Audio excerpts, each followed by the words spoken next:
Nigeria's security crisis did not begin overnight. It did not begin with banditry, and it did not begin with kidnapping. What Nigeria is experiencing today is the result of years of policy decisions, public statements, and moral compromises, many of them well-intentioned but deeply flawed. This video examines three connected issues: how Boko Haram started, how the idea of repentant terrorists entered state policy, and how political signals, including support for armed herdsmen, helped lay the foundation for today's banditry and mass kidnapping crisis. This is not propaganda. This is not hatred. This is a documented examination of cause, consequence, and accountability. Part 1. How Boko Haram started. Boko Haram emerged in the early 2000s in northeastern Nigeria, particularly in Borno State. Initially, it was a radical religious movement led by Muhammad Yusuf. At this stage, it functioned more as an extremist sect, preaching against Western education, government institutions, and what it described as a corrupt Nigerian state. The turning point came in 2009. After violent clashes with Nigerian security forces, Muhammad Yusuf was captured and later killed. Following his death, Boko Haram transformed from a radical movement into a full-scale armed insurgency. What followed were years of mass killings, bombings, abductions, forced recruitment, and the destruction of entire communities across the Northeast. By the mid-2000s, Boko Haram had become one of the deadliest terrorist groups in the world. Part 2. From War to Repentance. As the insurgency dragged on, Nigeria adopted both military and non-military strategies. One of these was Operation Safe Corridor, a deradicalisation and reintegration program designed for Boko Haram fighters who surrendered. The official explanation was simple: encourage defections, reduce fighting strength, gather intelligence, reintegrate former fighters into civilian life. However, from the beginning, the program sparked controversy. Victims of Boko Haram violence, widows, orphans, displaced families, questioned why perpetrators appeared to receive rehabilitation while victims struggled for justice. This controversy deepened when rumors began circulating that some repentant Boko Haram members were being absorbed into Nigeria's security structures. Part 3. Were repentant Boko Haram recruited into the armed forces? Successive Nigerian governments have officially denied that repentant Boko Haram members were recruited into the Nigerian armed forces. The presidency publicly rejected these claims in 2020. Senior military officials, including former chiefs of defense staff, have repeated this denial over the years. According to official policy, Operation Safe Corridor is meant for civilian reintegration, not military enlistment. However, the persistence of this allegation reveals a deeper issue: public trust. In a country battling infiltration, intelligence leaks, and insider collaboration, many Nigerians fear that weak vetting and political pressure could compromise even the most sensitive institutions. Whether or not formal recruitment occurred, the perception alone has had damaging consequences for morale, trust, and national unity. So Part 4. No country does this. Many Nigerians argue that no responsible country would place individuals with serious criminal or terrorist backgrounds into sensitive national security roles.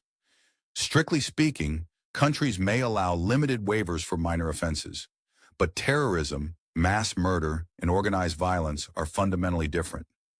Every serious security system in the world treats such histories as high-risk factors requiring extreme caution, if not outright exclusion.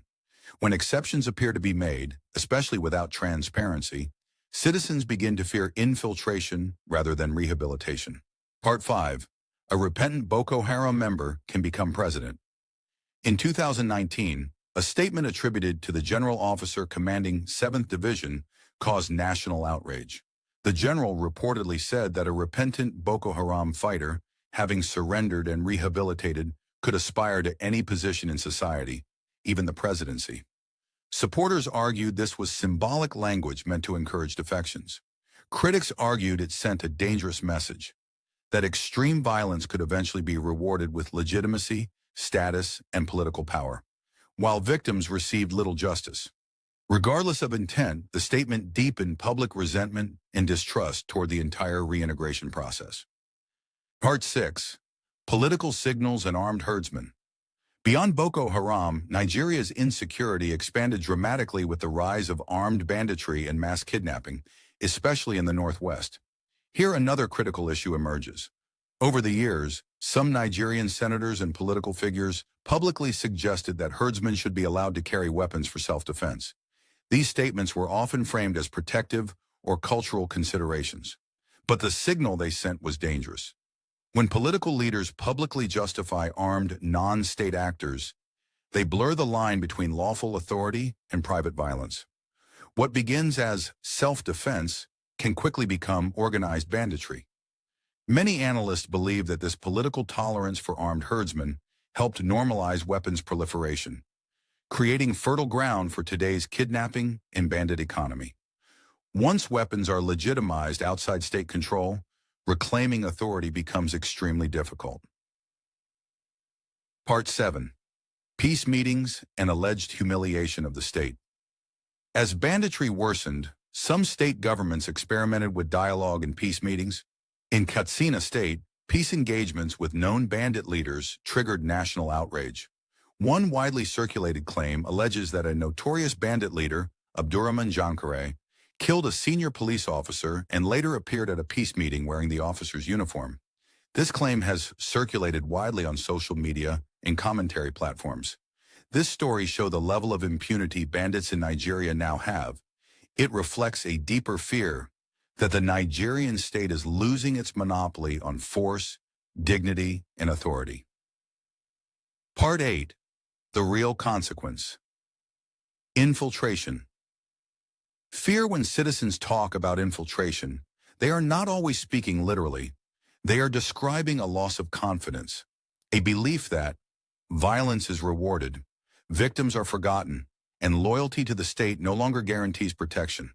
When terrorists are rehabilitated faster than victims are compensated, when bandits are negotiated with instead of prosecuted, and when political leaders appear to excuse armed non-state actors, the social contract begins to collapse.